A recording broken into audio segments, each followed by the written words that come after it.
भ्रष्टाचार खत्म करिए, माओवाद खत्म, भ्रष्टाचार खत्म करिए, नक्सलवाद खत्म, भ्रष्टाचार खत्म करिए, खालिस्तान खत्म, भ्रष्टाचार खत्म करिए, धर्मांतरण खत्म, भ्रष्टाचार खत्म करिए, जिहाद खत्म, भ्रष्टाचार खत्म करिए, देश विरोधी लेख बंद हो जाएंगे, भ्रष्टाचार बंद करिए, ट्विटर पे फेसबुक पे जो लिखने वाले हैं खत्म हो जाएंगे।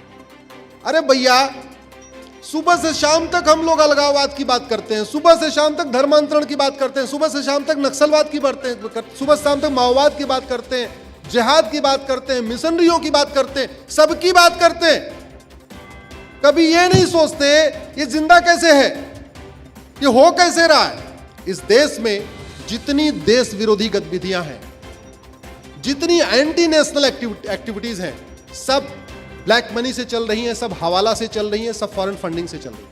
आते हैं 2000 रुपए दे के आधार बनवा लेते हैं, वो आधार बनाने वाला हमारा आपका कोई भाई होता है।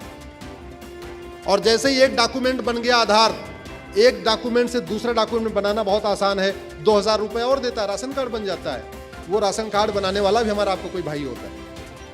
और जब 2 डॉक्यूमेंट हो गए, आधार और राशन कार्ड, तो तीसरा डॉक्यूमेंट बर्थ सर्टिफिकेट भी 2000 रुपए में बन जाता है। जब वो भी बन गया, फिर 2000 रुपए दिया, ड्राइविंग लाइसेंस भी बन गया।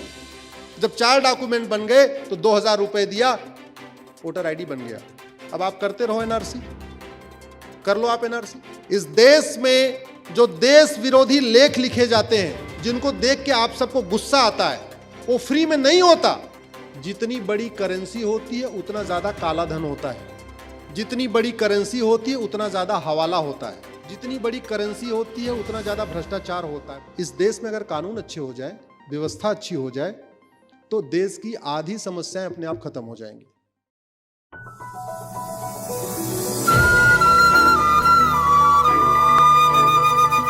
अगर मैं आपसे एक बात पूछता हूं, डॉक्टर बहुत अच्छा हो, आपको कोई तबीयत आपकी खराब है, डॉक्टर बहुत अच्छा है, डॉक्टर बहुत अच्छी अच्छी बातें भी करता है, और आप उसके पास गए हैं, आपसे बहुत अच्छी अच्छी बातें की है, लेकिन दवा नहीं दिया, दोबारा आप उसके पास जाएंगे? आप उसको अच्छा मानेंगे? आपका ड्राइवर है, ड्राइवर को आपने 15,000 रुपए में रख लेते हैं। ड्राइवर को हम 1 महीने में वेतन देते हैं, एक बार देते हैं। जब वो डेली सुबह गाड़ी निकालता है तो पैसा मांगता है क्या? बोले जरा। और अगर बोले बाबूजी 500 रुपए लाओ तब गाड़ी निकालूंगा, तब क्या करोगे आप?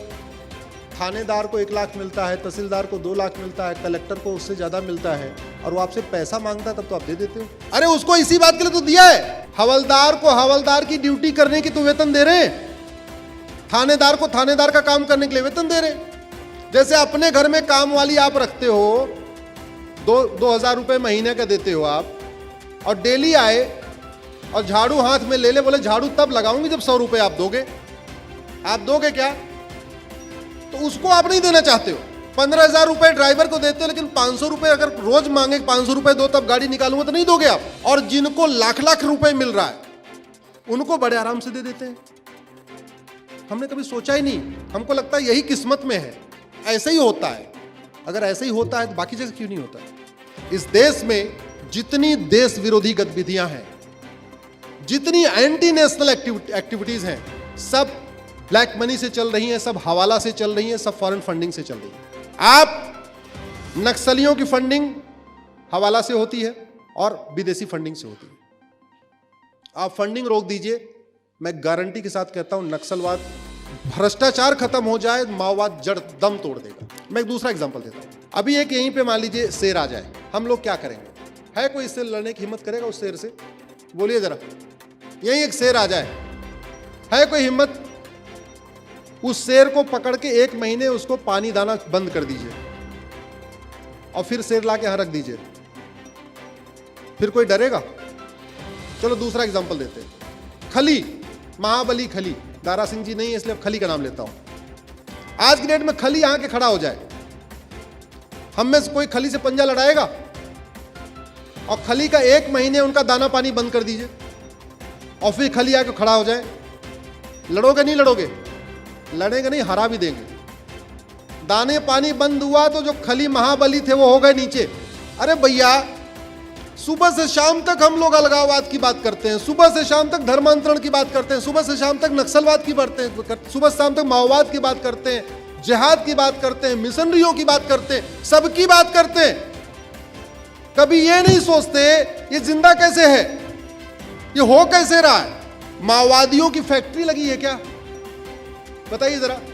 माओवादी जहां रहते हैं, छत्तीसगढ़ में, बस्तर में, फला फला फला, जहां भी रहते हैं, उनकी कोई फैक्ट्री है? जोर से बोलिए। नौकरी करते हैं तो उनके दिल्ली, जयपुर, बेंगलोर में बड़े बड़े फ्लैट कहां से आ रहे हैं? कहां से खरीद लेते हैं भैया? खालिस्तानियों की कोई फैक्ट्री है, कोई धंधा व्यापार है, कोई वो नौकरी करते हैं? नहीं। तो इतने बड़े बड़े काम कैसे कर ले रहे? पीएफआई के लोगों को बचाने के लिए 25-25 लाख रुपए फीस लेने वाले वकील सुप्रीम कोर्ट में खड़े हो जाते हैं। पीएफआई के लोगों के पास इतना पैसा है क्या? तो क्यों, कैसे खड़े हो जा रहे हैं? कभी आपने सोचा? ये ललित मोदी 9,000 करोड़, उसकी खूब चर्चा हुई, लेकिन उसने लूटा तो ये भी दिख रहा है, अय्यासी कर रहा है, हीरोइनों के साथ घूम रहा है, फार्म हाउस खरीद रहा है, जहाज खरीद रहा है। माल्या ने लूटा, उसका भी दिख रहा है, अय्यासी किया, ये किया, वो किया। कभी हम लोगों ने दिमाग लगाया कि अब्दुल करीम तेलगी ने 20,000 करोड़ का घोटाला किया था, वो पैसा कहां गया? मोइन कुरैशी ने 35,000 करोड़ का घोटाला किया, वो पैसा कहां गया? हसन अली ने 45,000 करोड़ का लूटा इस देश से, वो पैसा कहां गया? भाई ललित मोदी वाला तो दिख रहा है, माल्या वाला भी दिख रहा है, चौकसी वाला भी दिख रहा है, मोइन कुरैशी, हसन अली और अब्दुल करीम तेलगी का तो दिख भी नहीं रहा है। पैसा गया कहां? इस देश में जो देश विरोधी लेख लिखे जाते हैं, जिनको देख के आप सबको गुस्सा आता है, वो फ्री में नहीं होता। एक एक लेख लिखने के लिए 10-10 लाख रुपए मिलते हैं। तो जिसका काम देश विरोधी लेख लिखने से चल रहा है, जिसका घर देश विरोधी लेख लिखने से चल रहा है, वो तो देश विरोधी लेख लिखेगा। तो जरूरत क्या है? फंडिंग रोको। देश विरोधी लेख लिखने के लिए फंडिंग होती है, देश विरोधी अखबारों में लेख लिखने के लिए फंडिंग होती है, देश विरोधी टीवी चैनल पे इंटरव्यू करने के लिए फंडिंग होती है। ऐसा कौन सा देश विरोधी काम है जो फ्री में होता है? राष्ट्रहित का कार्य फ्री में होता है। आप जितने लोग आए हो, इसमें किसी को पैसा नहीं मिला है। हम जितने लोग बैठे हुए हैं, इनमें से किसी को पैसा नहीं मिला है। सब अपना अपना समय, अपनी गाड़ी का पेट्रोल खर्च करके आए हैं। देश विरोधी जो मीटिंग होती है वो फ्री में नहीं होती है। मंच वालों को भी पैसा मिलता है, वक्ताओं को भी पैसा मिलता है, सुनने वालों को भी पैसा मिलता है। 50,000 करोड़ की फंडिंग आती है खाड़ी देशों से हवाला के जरिए, और लगभग 50,000 की फंडिंग आती है पश्चिम देशों से एफसीआरए के जरिए। मिशनरियों की पूरी फंडिंग वेस्ट कंट्रीज से होती है एफसीआरए के जरिए। जिहादियों की पूरी फंडिंग खाड़ी देशों से होती है हवाला के जरिए। इस देश में 5 करोड़ घुसपैठिए बसा दिए गए। 5 करोड़, 1-2 करोड़ नहीं। ऑस्ट्रेलिया की जनसंख्या 2.5 करोड़ है, यानी 2 ऑस्ट्रेलिया के बराबर भारत में बांग्लादेशी रोहिंग्या रहते हैं। मेरी उस पर भी पीएल चल रही है, घुसपैठियों को निकालने और एनआरसी लागू करने के लिए। कैसे आते हैं? बॉर्डर पे घूस दे के आते हैं, और घूस लेने वाला हमारा आपका कोई भाई होता है। 2,000 रुपए लेता है, एक घुसपैठियों को अंदर करा देता है। आते हैं 2,000 रुपए दे के आधार बनवा लेते हैं, वो आधार बनाने वाला हमारा आपका कोई भाई होता है। और जैसे ही एक डॉक्यूमेंट बन गया आधार, एक डॉक्यूमेंट से दूसरा डॉक्यूमेंट बनाना बहुत आसान है, 2,000 रुपए और देता है, राशन कार्ड बन जाता है। वो राशन कार्ड बनाने वाला भी हमारा आपका कोई भाई होता है। और जब 2 डॉक्यूमेंट हो गए, आधार और राशन कार्ड, तो तीसरा डॉक्यूमेंट बर्थ सर्टिफिकेट भी 2,000 रुपए में बन जाता है। जब वो भी बन गया, फिर 2,000 रुपए दिया, ड्राइविंग लाइसेंस भी बन गया। जब 4 डॉक्यूमेंट बन गए तो 2,000 रुपए दिया, वोटर आईडी बन गया। अब आप करते रहो एनआरसी, कर लो आप एनआरसी। भ्रष्टाचार के कारण सुप्रीम कोर्ट के आदेश पे असम में एनआरसी हुई थी। सुप्रीम कोर्ट के आदेश पे हुई थी, जस्टिस गगोई के ऑर्डर पे हुई थी, और असम की एनआरसी फेल हो गई। क्योंकि जब तक वो एनआरसी की पूरी प्रक्रिया हुई, घुसपैठियों ने घूस दे के आधार बनवा लिया, घूस दे के राशन कार्ड बनवा लिया, घूस दे के ड्राइविंग लाइसेंस बनवा लिया, घूस दे के वोटर आईडी बनवा लिया, सब कुछ बनवा लिया। और जब रजिस्टर बनाने की बारी आई, लेखपाल पटवारी जाते हैं रजिस्टर बनाने के लिए, जब वहां गए, उन्होंने फिर 2-2 हज़ार रुपए पकड़ाया, घुसपैठियों का नाम उन्होंने रजिस्टर में जोड़ दिया। और लेखपाल पटवारी इतने चालाक थे कि उन्होंने सोचा अगर घुसपैठियों का नाम भी जोड़ दूंगा, असम के लोगों का भी नाम रहेगा, तो जब बाद में रजिस्टर कंप्लीट होगा तो जनसंख्या बढ़ जाएगी असम की। तो उन्होंने दिमाग लगाया दिन भर में जितने घुसपैठियों का नाम रजिस्टर में जोड़ते थे उतने असम वालों का नाम निकाल देते थे। तो जब बाद में रजिस्टर बना तो घुसपैठिए असम के निवासी बन गए, जो असम के निवासी बन गए उनका रजिस्टर से नाम गायब हो गया। फिर हंगामा शुरू हुआ और ये मुख्यमंत्री सर्बानंद सोनोवाल जी के समय में हुआ है। और ये भी बता दूं, सर्बानंद सोनोवाल जी की पीआईएल से वहां पे एनआरसी लागू करने का ऑर्डर भी हुआ था। अब आप कल्पना करिए ये भ्रष्टाचार कितना बड़ा खतरा है। सर्बानंद सोनोवाल जी ने पीआईएल फाइल किया सुप्रीम कोर्ट से, यहां घुसपैठिए बहुत आ गए, इनको निकालो। सुप्रीम कोर्ट ने कहा ठीक है निकालो। भगवान की दया से सोनोवाल जी मुख्यमंत्री बन गए। अब जिसकी पीआईएल पे ऑर्डर हुआ वही मुख्यमंत्री बन जाए, कोई कोर कसर छोड़ेगा? भाई जो मेरे दिल का विषय है, अगर मैंने पीआईएल फाइल किया, जनसंख्या नियंत्रण कानून होना चाहिए और मैं मंत्री बन जाऊं और मुझे जनसंख्या नियंत्रण कानून बनाने का काम मिल जाए, तो मैं तो पूरी दुनिया का सबसे बढ़िया अच्छा जो कानून होगा वो बनाऊंगा ना। तो भाजपा की सरकार में सोनोवाल जी के मुख्यमंत्री रहते हुए जिन्होंने सुप्रीम कोर्ट में इतनी बड़ी लड़ाई लड़ी और एनआरसी फेल हो गई, किसने फेल कराया? भ्रष्टाचार ने। और भ्रष्टाचार क्यों? कानून घटिया। कभी गूगल करिएगा लॉन्गेस्ट सेंटेंसेस, भारत में आपको आज तक किसी भ्रष्टाचारी को 7 साल से ज्यादा की सजा नहीं मिलेगी। इतने घोटाले, ए टू जेड घोटाले। न किसी घोटालेबाज के 100% प्रॉपर्टी जब्त हुई, न किसी घोटालेबाज को आजीवन कारावास हुआ। क्यों? कानून ही नहीं। एक अटैची में आप 100 रुपए की नोट रखिए और मान लीजिए 1 करोड़ आता है। उस अटैची में अगर 2000 की नोट रख दें तो कितने करोड़ हो गया? 20 करोड़। क्यों भैया, हुआ कि नहीं? एक अटैची में 100 रुपए की नोट रखने से अगर 1 करोड़ आता है अटैची भरने से, तो 2000 की नोट रखने से कितना हो गया?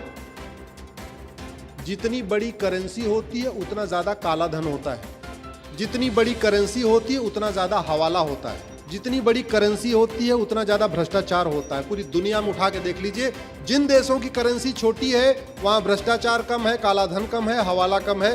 जिन देशों की करेंसी बड़ी है वहां भ्रष्टाचार ज्यादा है, काला धन है, हवाला ज्यादा है। भ्रष्टाचार खत्म करिए, माओवाद खत्म। भ्रष्टाचार खत्म करिए, नक्सलवाद खत्म। भ्रष्टाचार खत्म करिए, खालिस्तान खत्म। भ्रष्टाचार खत्म करिए, धर्मांतरण खत्म। भ्रष्टाचार खत्म करिए, जिहाद खत्म। भ्रष्टाचार खत्म करिए, देश विरोधी लेख बंद हो जाएंगे। भ्रष्टाचार बंद करिए, ट्विटर पे फेसबुक पे जो लिखने वाले हैं खत्म हो जाएंगे। भ्रष्टाचार खत्म करिए, सड़क के किनारे जो अवैध निर्माण होता है ये बंद हो जाएगा।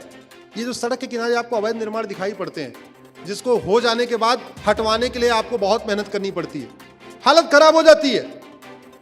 एक बार वहां पे सड़क के किनारे कोई निर्माण हो गया, उसको हटवाने में हालत खराब हो जाएगी। भाई साहब, वो जो आपको सड़क के किनारे अवैध निर्माण है वो फ्री में नहीं होता, उसमें लाख, 1.5 लाख, 2 लाख थानेदार को पहले पहुंच जाता है। और थानेदार कह देता है कि 1 हफ्ते का टाइम दे रहा हूं, जितना निर्माण करना है कर लेना। मुफ्त में नहीं होता, फ्री में नहीं होता, आधी रात में होता है, लेकिन जानकारी में होता है। और कानून घटिया है, इसलिए थानेदार को भी पता है कि जब इस पे कुछ होगा नहीं, और जब तक होगा तब तक मैं यहां से ट्रांसफर होकर कहीं और चला जाऊंगा। कोई अकाउंटेबिलिटी है नहीं कि मेरे थानेदारी रहते हुए कितने निर्माण हुए उसके लिए मैं पकड़ा जाऊंगा, ऐसा कुछ होना नहीं है। कोई अकाउंटेबिलिटी तो है नहीं। इस देश में अगर कानून अच्छे हो जाए, व्यवस्था अच्छी हो जाए, तो देश की आधी समस्याएं अपने आप खत्म हो जाएंगी। फेसबुक पे फ्रेंड बनाए, 5000 की क्षमता होती, सब लोग बनाए। फेसबुक को राष्ट्रहित में यूज करें, और फेसबुक को राष्ट्रहित में यूज करने का सबसे बढ़िया तरीका है, जब आपको कोई समस्या नजर आए उसकी रूट का एनालिसिस करिए और उस पर लिख दीजिए। अगर आपको कहीं सड़क पे गड्ढा नजर आए तो लिखिए, रामनगर के फला वाले चौराहे पे सड़क फिर टूट गई, पिछले साल बनी थी, मूल कारण है घटिया कानून।